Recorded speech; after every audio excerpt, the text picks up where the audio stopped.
Olá, você que chegou no vídeo número 15. De novo, somos obrigados a retornar ao vídeo passado porque não comentamos naquele tópico de epidemiologia o famoso livro de Engels, Friedrich Engels, As Condições da Classe Trabalhadora em 1844, o ano do livro. Esse é o título também, no qual ele faz um apanhado dos empregados das fábricas da sua família. Não é epidemiologia pura, mas é um tratado sobre as condições naquela época, as condições terríveis, crianças e mulheres até grávidas trabalhando em condições quase de escravidão. Lembrando que ele era muito rico, Engels, ao contrário de Marx, que sempre tinha que lutar por ter alguma forma de renda. Mas vamos lá então para este vídeo número 15, que será a Política Nacional de Humanização, ou Humaniza-SUS. Nós vamos fazer um apanhado da primeira cartilha de 2004, passando pela de 2008, costuma ser pedida especificamente alguns editais, e chegamos até as discussões em 2010. 2003 foi instituído esse trabalho, governo Lula, sabemos. E logo começou a Política Nacional de Humanização com 3 princípios metodológicos. Transversalidade é o que perpassa, deve transpassar as ações de trabalho em todos os postos de atenção à saúde, seja prevenção primária, secundária, terciária. Por isso é transversal. Para alterar o padrão comunicacional entre os entes, que são os entes falam com seus pares, nos seus dialetos. Isso é o que acontece, um saber-poder. Isso leva ao corporativismo. O que se quer com esse princípio metodológico, a transversalidade, é não mais uma verticalidade para alterar o padrão comunicacional hegemônico. O que se quer é pegar o discurso dos iguais, entre aspas, e pôr na prática comunicacional entre todos, para, transversando o padrão, implicar em mais poder a todos os atores do SUS. Segundo Foucault, o poder vem distribuindo entre todos pela sociedade. Naturalmente, uma visão de poder, né? O segundo princípio metodológico é a clínica e política. Nós vamos, depois de lermos um resumo que temos aqui, a partir da primeira cartilha, nós vamos passar os vídeos com os textos. Por enquanto é só uma audição. O segundo princípio metodológico é clínica e política, ou atenção à saúde e gestão dos locais de atenção à saúde, que são indissociáveis, ou deveriam ser indissociáveis. Atenção são as práticas de saúde, o cuidado, a atenção, e tem que vir indissociável aos modos de gestão, as práticas de gestão, a organização do trabalho naquele ponto de atenção, ou seja, unidade básica, seja hospital, seja uma UPA. Gestão é igual gestação, que quer dizer criar, é igual gerir, implica em gestar, é produzir e não reproduzir. A PNH tem então esses dois objetos, as práticas de saúde e os modos de gestão. Os princípios da PNH, o que força a ação, são, de novo, a transversalidade como uma ampliação, aumento da capacidade, logo, deslocamento do poder. Transversalidade, então, quer transpassar as relações de poder e para incluir os 3 agentes, que são os gestores das unidades, os trabalhadores e os usuários e familiares. Muito bem. Deslocamento do poder. As práticas de gestão, nova gestão, mais práticas de atenção, ou seja, a política e a clínica. Prática de gestão é política, prática de atenção é a clínica. E o protagonismo dos sujeitos envolvidos nesse processo todo. E esse é o princípio metodológico. O SUS é bem claro em como deve ser nos seus princípios e diretrizes. Universalidade, atenção integral, igualitária, A PNH quer ser o como fazer, ou seja, na sua metodologia, a gestão democrática e o cuidado na atenção. O método da PNH é uma tríplice inclusão de todos os sujeitos, em conceitos de roda. O dispositivo é o contato lateral. Quer a inclusão dos coletivos, dos movimentos sociais, constituição de redes. Quer a inclusão dos analisadores sociais, que provocam perturbação, gestão de conflito. A PNH é mais democracia, mais partilhamento e mais corresponsabilidades. A PNH tem diretrizes ético-políticas, que são também macro-objetivos. Diretrizes ético-políticas tem a clínica ampliada, é a clínica compartilhada, um cuidado compartilhado, mais que apenas seguir protocolos.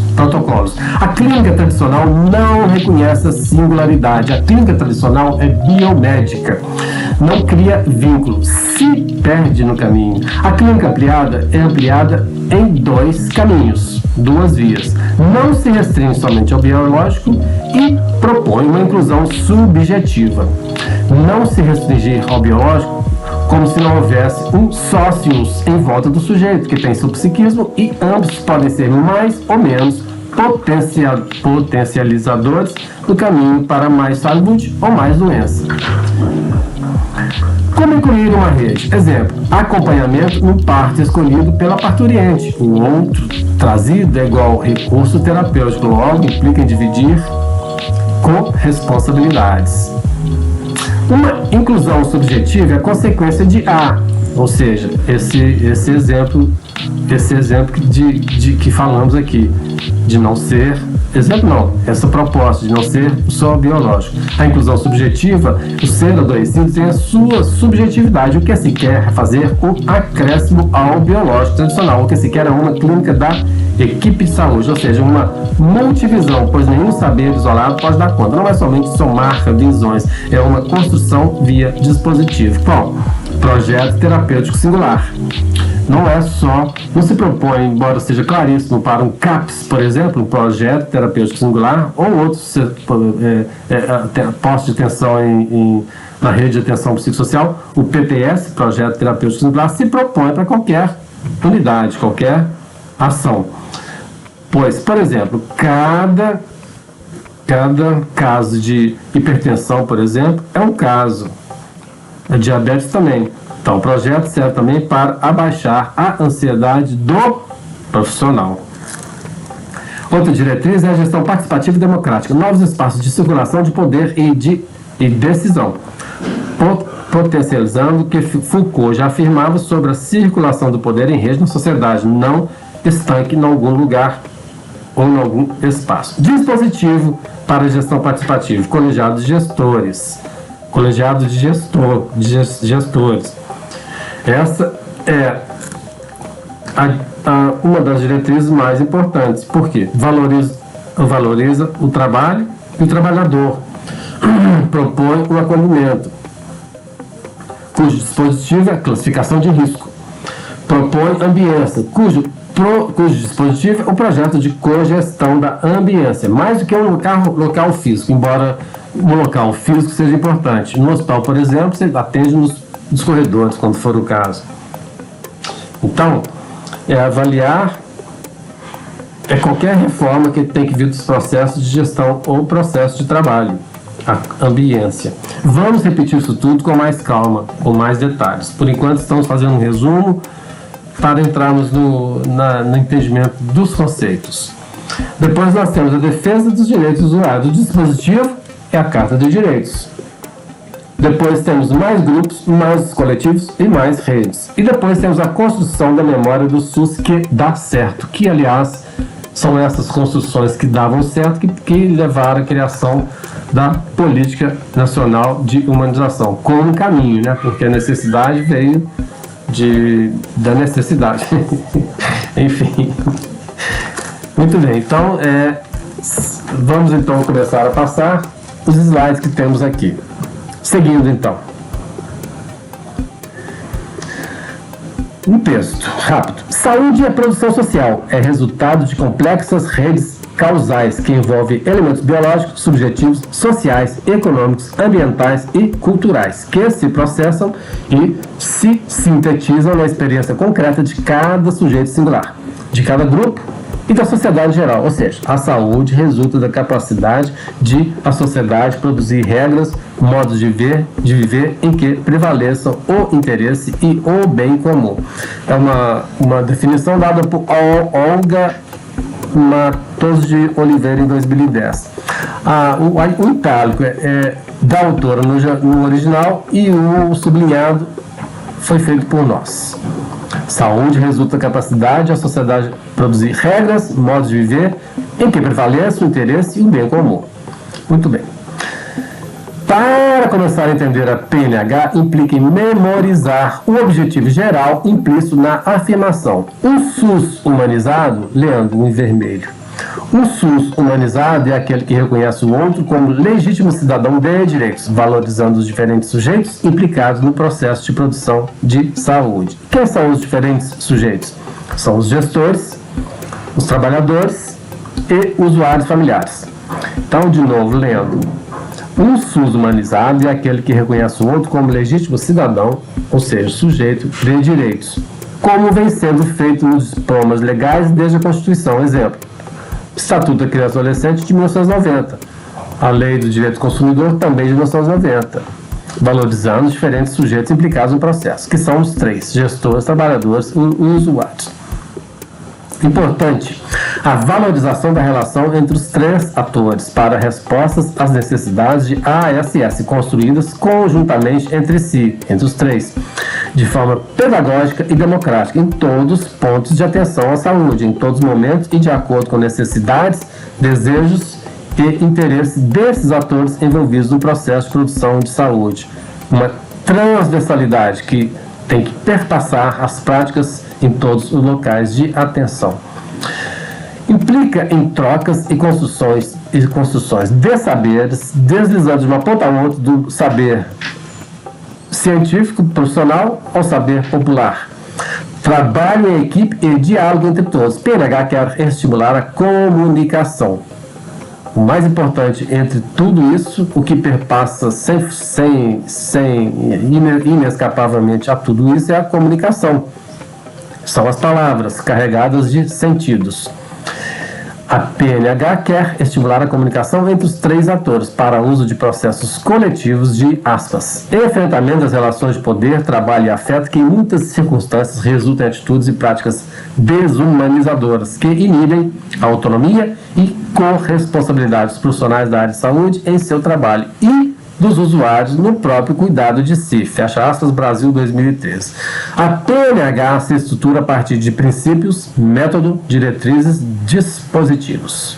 Quais são os princípios, então? Transvindialton,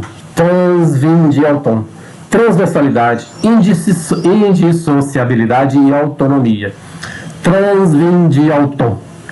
Transversalidade, desestabilização das fronteiras dos saberes, dos territórios de poderes, dos modos instituídos da Constituição das relações de trabalho, que deve estar presente nos pontos de atenção do SUS e, claro, os contratados. É nova prática necessária e, do jeito que eu escrevo, ficou aqui, necessária para se opor à verticalidade de posturas autoritárias. Transversalidade, desestabilização das fronteiras do saber. O saber desliza do mais especializado ao mais popular. Desestabilização das fronteiras. Que indissociabilidade e inseparabilidade, um dos três princípios. Entre a atenção e a gestão. Atenção e gestão são indissociáveis. É o clínico e o político. É a atenção, é a produção de saúde, que é a clínica, e a produção de sujeitos, que é a política. Indissociabilidade, atenção e gestão. Gestão participativa, gestão democrática e atenção com clínica ampliada. Autonomismo, autonomia e protagonismo com responsabilização dos sujeitos, familiares, coletivos envolvidos, propiciando participação ativa e não aceitação passiva de interdições colocadas imperceptivelmente em práticas autoritárias estanques tão comuns na nossa sociedade. Então, retomando. 3 princípios: transvindir ao tom, transversalidade, já sabemos, desestabilização de saberes instituídos, indissociabilidade entre clínica e política, atenção à saúde e gestão do trabalho em saúde e autonomia de todos, protagonismo dos sujeitos, familiares, coletivos envolvidos. Então foram os princípios. Transvindir ao tom. Depois nós temos um método que é uma inclusão tríplice, através de uma tríplice inclusão neste processo de produção de saúde e produção de sujeitos autônomos, que o encontro dos 3 diferentes agentes, cobra. Propõe-se 1. Inclusão dos agentes para mais autonomia e protagonismo com a responsabilização via modo de fazer através de rodas de conversa, reuniões. 2. Inclusão dos analisadores sociais, asterisco, dos conflitos que aparecem nos encontros. Exemplo, atender no guichê de um PS. A inclusão dos analisadores sociais, visto como potenciais instrumentos para processos de mudanças. Qual é o modo de fazer? Análise coletiva dos conflitos. Parênteses, eu coloquei analisadores sociais entre asterisco. O asterisco é o que eu vou dizer. As propostas, ou o trabalho, ou o método da PNH é baseado na análise institucional. Uma teoria prática riquíssima, interessantíssima, que existe desde os mais, são vários autores, várias escolas, desde os mais conservadores. Temos uma amiga, por exemplo, que trabalha com análise institucional para o capital, até as mais radicais, como Gilles Deleuze e Félix Guattari, esquizoanálise. Um livro que não pode faltar é o Anti-Édipo, desses 2 autores. Podemos dizer também sobre a analisador social, são os ruídos, são as dificuldades, são os conflitos que aparecem. Então, o método tem que incluir os agentes, os conflitos, porque podem ser potenciais instrumentos para processo de mudança. Eu pus aqui exemplo, atender no guichê do PS. Passamos um ano atuando num hospital público, uma cidade de 100 mil habitantes. Éramos contratados nesse hospital e éramos concursados na prefeitura. Durante essa passagem, fomos designados para começar, isso foi em 2005, fomos designados para começar a implantar a PNH. Acontece que o diretor, na época, estava muito mais interessado nas questões políticas do que nas questões, digamos, técnicas do hospital. Então nós começamos, descobrimos uma servidora que entendia de informática, começamos a fazer um jornal sobre esse trabalho, começamos a fazer as reuniões, enfim. O fato é que não pôde ser levado adiante porque não era realmente uma proposta de inclusão dos 3 agentes. Não haveria autonomia, protagonismo com responsabilização, porque a direção estava colocada numa ilha. Queremos lembrar também que durante 5 anos fomos diretor-geral de um hospital psiquiátrico, no qual pudemos fazer algumas mudanças, mas não é o assunto aqui. Bom, inclusão dos agentes, inclusão dos analisadores, inclusão do coletivo como movimento social organizado. Uma experiência singular sensível, mudança das percepções dos afetos dos trabalhadores quando em trabalho grupal. O modo de fazer, fomento de redes que envolve mais além do que só a unidade, envolve a comunidade. Então, método, tríplice inclusão dos agentes, dos conflitos, que são os analisadores sociais. O livro que indicaríamos é do Gregório Barenblit, Compêndio de Análise Institucional. Compêndio de Análise Institucional. O livro resume bastante, de uma forma bastante interessante, todas as escolas, todos os autores, todas as propostas. Vale a pena para quem quiser abrir um pouco a cabeça em relação a como entender, não só teoricamente, mas o que passamos na prática. Enfim, tá aí. O método inclusão tríplice dos agentes, dos conflitos, chamados de analisadores sociais, e dos coletivos, os movimentos sociais. Depois nós temos as diretrizes. Acolhimento. Acolher é reconhecer o que o outro traz como necessidade de saúde, legítima e singular. Diretriz clínica ampliada. Adoecer é mais do que perder a saúde, logo é mais do que ver apenas o biológico corporal. Para a ratificação do compromisso ético-político dos serviços de saúde na defesa da vida. Brasil 2008, da cartilha PNH, que tiramos essa citação. Entender o sofrimento adoecimento implica em considerar o sujeito singular e histórico nessa complexa rede biopsicossocial que habita o processo saúde, doença, saúde. Qualificar a ação de atenção à saúde do sujeito que procura o serviço implica em dialogar, compartilhar decisões, corresponsabilizar-se e suportar o afeto que afeta, o que nos afeta, que ambos atores, profissional e usuário, sofrem, entre aspas, naquele encontro. Vamos de novo. Clínica ampliada é entender que o processo de adoecer não é apenas biomédico, é uma questão subjetiva que envolve toda a vida, todo o histórico biopsicossocial daquele que procura o ponto de atenção. De novo, continuando nas diretrizes, acolhimento, clínica ampliada, cogestão, gestão compartida, exige uma gerência de porta aberta, porque processos de análise e de tomada de decisões agora devem ser democráticos. Logo, a gestão não é mais apenas decisões autocráticas do gestor, senão que envolve todos os trabalhadores técnicos, os técnicos, entre aspas, porque eu não gosto muito dessa qualificação. Técnico é aquele que domina uma técnica. Nós somos, antes de tudo, seres políticos, né? Então, a gestão não é mais decisões autocráticas do gestor, senão que envolve os trabalhadores, técnicos e todo o pessoal que está na efetiva ação de atenção aos usuários. Exemplo de novo, o guichê do PS. Em horas mais vagas, íamos até o guichê do pronto-socorro desse hospital público, tanto de um lado do balcão quanto do outro. E, enquanto estávamos ali, ajudávamos a abaixar a ansiedade de ambos os lados, dos servidores e dos usuários. Esse hospital, inclusive, foi objeto de uma crítica por escrito. Ele tinha, tanto nessa entrada de PS quanto na entrada principal, um guarda armado. Isso para mim era trágico. Você vai para um lugar procurando saúde e encontra um guarda armado. É fruto dessa sociedade que foi racista, colonizada e escravocrata. Mas enfim, vamos voltar. Cogestão, então,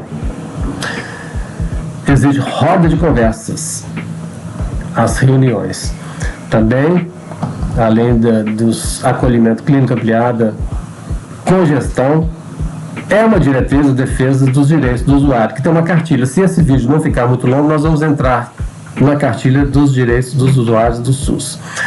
Temos também fomento de grupalidade, coletivos, redes coletivas intrasetoriais e também intersetoriais. Como a PNH define grupo? É um dispositivo que pode funcionar máquinas de desmanchamento do indivíduo, que somos nós, indivíduo entre aspas, que aciona o movimento do que deixamos de ser no encontro com a alteridade que nos avizinha e nos desliza, que nos faz deslizar pela superfície daquilo que estamos em via de diferir e nos tornar. Regina Benevides. Isso é claríssima a fonte que ela bebeu, que é na análise institucionais. Máquinas desejantes é o que Deleuze e Guattari diz que somos. Bom, eu devia até ter tirado isso aqui, mas enfim, fomento de pluralidades, valorização do trabalho e do trabalhador, ou a saúde do trabalhador, e memória do SUS que dá certo. Encontra-se em processo de construção coletiva uma cartilha que constará informações teórico-metodológicas quanto às formas de registro, foto, documentação, entrevistas e narrativas, ou seja, uma cartografia do SUS criada pela Constituição de 88, segundo Olga Vânia Matoso de Oliveira, em 2010. Então, resumindo, diretrizes são acolhimento com classificação de risco. O protocolo de Manchester é um dispositivo resultante desta intenção, acolhimento com classificação de risco. Chega no hospital com 3 cores, verde, azul, vermelho, deixa bem claro quem é o mais grave, quem é o que pode esperar e quem é o que não tão grave. Acolhimento, classificação de riscos.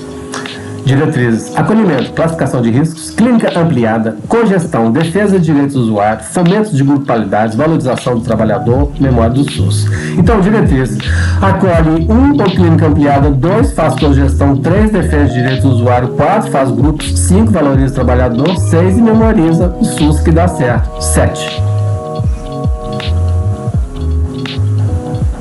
Agora, vamos ver os dispositivos da PNH. Questão de prova: mistura dispositivos com princípios, com diretrizes.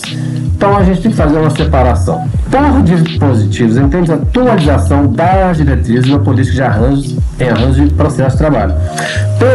Na PNH foram desenvolvidos dispositivos que são postos a funcionar nas práticas de produção, envolvendo coletivos e visando promover mudanças nos modelos de atenção e de gestão. Quais são? De novo, embora apareça aqui acolhimento como diretriz, acolhimento e classificação de risco também é dispositivo, principalmente o protocolo de Manchester. Equipe transdisciplinar de referência e apoio matricial, principalmente na atenção básica, projeto terapêutico singular e projeto de saúde coletiva. Dispositivo podemos pensar não só materialmente como um projeto terapêutico é material. Acolhimento com classificação de risco a partir de um trabalho material, está lá escrito nos manuais. Projeto terapêutico, projeto de saúde coletivo e item. Projetos cogeridos de ambiência. Grupos de trabalho de humanização, GTH. Câmara técnica de humanização, CTH. Colegiado gestor. Observe que não é colegiado de gestor. Colegiado gestor deve envolver os 3 atores. E eles têm que assinar um contrato de gestão, sistema de escuta qualificada para usuários e trabalhadores, a gerência de porta aberta, criar ouvidorias, grupos focais e pesquisa de satisfação. Visita aberta e direito a acompanhante desde a atenção básica. Direito a acompanhante desde a atenção básica. Fazer laboratório e principalmente ir para o hospital. Programa de formação saúde do trabalhador e comunidade ampliada de pesquisa. Projeto Memória SUS que dá certo. Vamos retomar. Dispositivos. Vamos lembrar dispositivos com documentos. Os dispositivos se tornam documentos materiais. Vamos lembrar disso. Dispositivos da PNH. Vamos descer aqui para ficar numa página só para poder ler tudo. Lermos tudo. Dispositivos. Foram desenvolvidos vários dispositivos que são postos a funcionar. Claro que, por exemplo, contrato de gestão é um trabalho em papel. Colegiado de gestor, para funcionar, não é o papel, são as pessoas, mas tem que estar tudo escrito. Então, todos esses trabalhos, todas essas propostas, todos esses dispositivos, pode se imaginar como trabalhos escritos, trabalhos materiais, que se transformam, claro, em trabalhos imateriais. Aliás, imprescindíveis. Enfim, é isso. Agora vamos para os resultados esperados com a implantação da PNH. Resultados esperados não podem ser confundidos com princípios, com diretrizes, tudo se confunde um pouco, mas vamos com calma. Com a implementação da PNH, trabalhamos para alcançar resultados englobando as seguintes direções: redução de filas de tempo de espera, ampliação de acesso a atendimento acolhedor resolutivo, baseado em critérios de risco, seja na atenção básica, seja no hospital de urgência e emergência. Todo usuário do SUS saberá quem são os profissionais que cuidam de sua saúde e a rede de serviços que se responsabilidade por sua referência. Unidades de saúde garantem os direitos dos usuários, orientando-os pelas conquistas já asseguradas em lei e ampliando mecanismos de participação ativa. Rede sociofamiliar nas propostas do plano terapêutico e acompanhamento de cuidados gerais, PTS e plano de ação para a comunidade. PTS, comunidade ampliada de pesquisa. Não é isso não. PTS e plano terapêutico singular. Bom, vamos deixar para trás. Vamos seguir. Estamos seguindo. Nós temos resultados esperados. As unidades garantirão a gestão participativa dos trabalhadores usuários, com investimento em educação. Serão implementadas atividades de valorização e cuidado dos trabalhadores, tanto no âmbito dos resultados esperados, quanto nos processos, procurando metodologias para monitoramento e avaliação. Então, resultados esperados: redução de filas e tempo de espera. O usuário sabe qual profissional atende. Os direitos dos usuários estão garantidos. A gestão participativa está garantida. A valorização do cuidador ou trabalhador. E o monitoramento, a avaliação. Então, resultado: é o usuário sem fila. 1. Conhece o trabalhador. Ele tem um crachá, inclusive. 2. Conhece o trabalhador e a rede que atende. Tem direitos garantidos. 3. A gestão é participativa, inclusive com o terceiro vértice, que é o usuário. 4. O trabalhador valorizado 5 e a PNH é avaliado por todos. Até agora, esse texto foi retirado, essas passagens foram retiradas do texto Política Nacional de Humanização, o que é e como implementar. Uma síntese das diretrizes e dispositivo da PNH em perguntas e respostas, de Olga Vânia Matos de Oliveira, em 2010. Vamos voltar aqui. Vamos voltar e resumir mais uma vez essas passagens todas. Vamos lá. Estou com a garganta meio seca, não tem água aqui. Aqui do meu lado, claro. Muito bem. PNH se estrutura a partir de princípios, métodos, diretrizes e dispositivos. Os princípios são 3. Transvindialton. Transversalidade, já sabemos. Indissociabilidade, atenção e gestão e autonomia de todos. O método tríplice inclusão. Inclusão dos agentes para autonomia, protagonismo e com responsabilização. Inclusão dos analisadores sociais, que são os conflitos que aparecem nas discussões. Análise coletiva dos conflitos. Inclusão do coletivo, seja como movimento social organizado, seja como experiência singular sensível, mudança das percepções dos afetos dos trabalhadores de saúde quando em trabalho grupal. Inclusão dos 3 agentes para mais autonomia, dos conflitos nas discussões dos problemas e do coletivo como um todo. Diretriz, acolhimento, já sabemos. Clínica ampliada, adoecer não é só o biológico. Cogestão compartilhado democrático, porta aberta, defesa de direitos dos usuários, fomento de grupalidades, valorização do trabalho do trabalhador e memória do SUS. Diretriz, então, acolhe 1 com clínica ampliada, 2 faz cogestão, 3 defende o usuário, 4 faz grupo, 5 valoriza o trabalhador, 6 memoriza o SUS que dá certo, 7 dispositivos, acolhimento com classificação de risco, equipe transdisciplinar e referência de apoio matricial, projeto terapêutico singular, PTS e projeto de saúde coletiva, PSC, é o que queríamos procurar. Projetos com redes de ambiência, grupos de trabalho de humanização, GTH, Câmara Técnica de Humanização, CTH. Colegiado gestor, não é colegiado de gestor, é um colegiado gestor, contrato de gestão que o colegiado assina e sistema de escuta qualificado para usuários e trabalhadores, gerência porta aberta, visita aberta e direito acompanhante. Programa de formação de saúde do trabalhador, comunidade ampliada de pesquisa e memória do SUS que dá certo. Resultados esperados. Usuário sem fila, 1. Conhece o trabalhador que atende, crachá, 2. Tem direitos garantidos, 3. A gestão participativa, 4. O trabalhador é valorizado, 5. E a PNH é avaliada por todos. A seguir, nós vamos pegar o documento base para gestores e trabalhadores do SUS, Brasil 2008, colocando esse título no DuckDuckGo, vai aparecer exatamente o que estamos querendo, estamos em referência.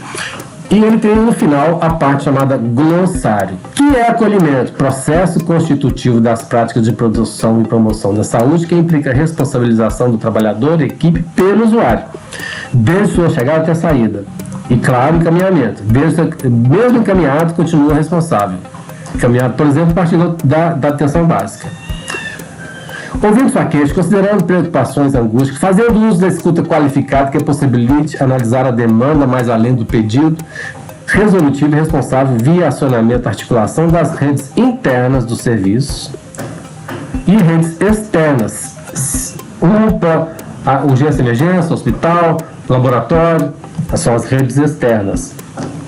para a continuidade. O que é ambiência? É um ambiente físico, social, profissional de relações interpessoais que deve estar relacionado a um projeto de saúde voltado para a atenção acolhedora, resolutiva e humana.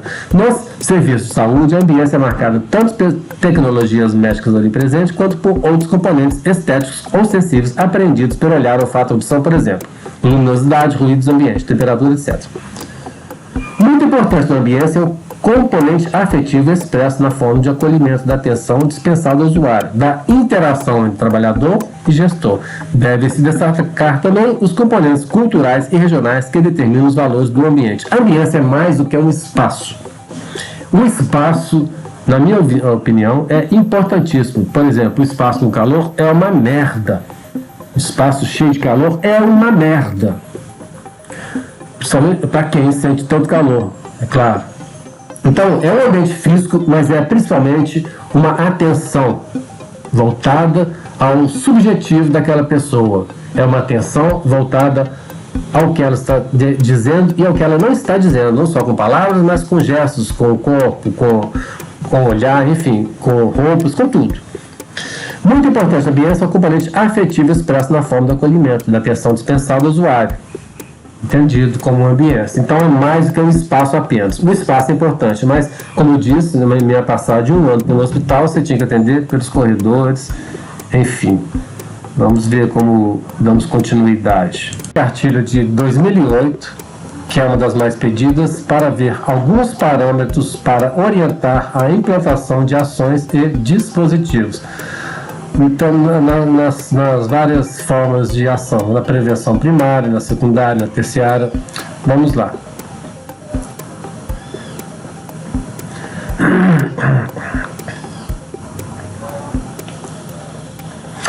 Paramos para a implantação de ações da atenção básica. Organização do acolhimento de modo a promover a ampliação efetiva do acesso à atenção básica e aos demais níveis do sistema. Lembrando que a atenção básica coordena o cuidado e ordena a rede. Vamos ver isso com mais detalhes mais à frente, em outros vídeos. Eliminando as filas, organizando o atendimento com base em riscos de vulnerabilidade priorizados e buscando adequação da capacidade resolutiva.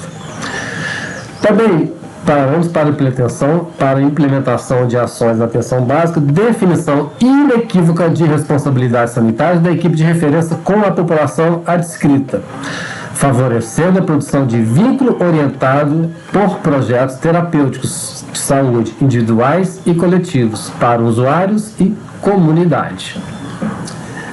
Ainda na atenção básica, implementação de sistema de escuta qualificada para usuários e trabalhadores com garantia de análise e encaminhamentos a partir de problemas apresentados.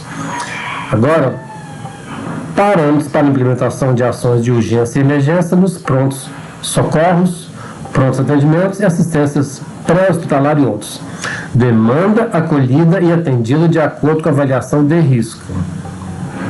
Promoção de ações que garantam a integração com o restante da rede de serviço à comunidade do cuidado após o atendimento de urgência e emergência. Referência e contra-referência, apoio matricial, são essas questões. Uma vez que vai voltando, sai do hospital, sai da unidade e continua sendo um usuário daquela região adscrita da atenção básica. Paramos para a implementação de ações na atenção especializada, garantia de agenda de atendimento em função da análise de risco da necessidade do usuário. Protocolo de Manchester. Critérios de acesso identificados de forma pública incluídos na rede assistencial com efetivação de protocolos de referência e contra-referência, mesmo caso anterior. Paramos para a implementação de ações de atenção hospitalar, implantação de grupos de trabalho de humanização GTH com plano de trabalho definido, garantia de visita aberta, da presença de acompanhante em sua rede social, respeitando a dinâmica de cada unidade hospitalar e peculiaridades das necessidades do acompanhante, e implantação de mecanismos de recepção com acolhimento aos usuários. Essas são as principais. Observação: esses parâmetros devem ser associados à definição de indicadores capazes de serem monitorados. E os documentos específicos encontram disponibilizados indicadores que podem ser tomados como referência. Ao som da construção que invade o ambiente, nós vamos terminar esse vídeo de número 15, já nos preparando para o seguinte, cujo assunto ainda não decidimos, mas nos encontramos até lá. A foto é de um ambiente interno, talvez dos anos 40, no estilo Art Deco. Alguém já disse que Art Deco é um cubismo na arquitetura. Lindo, né? Enfim, até lá.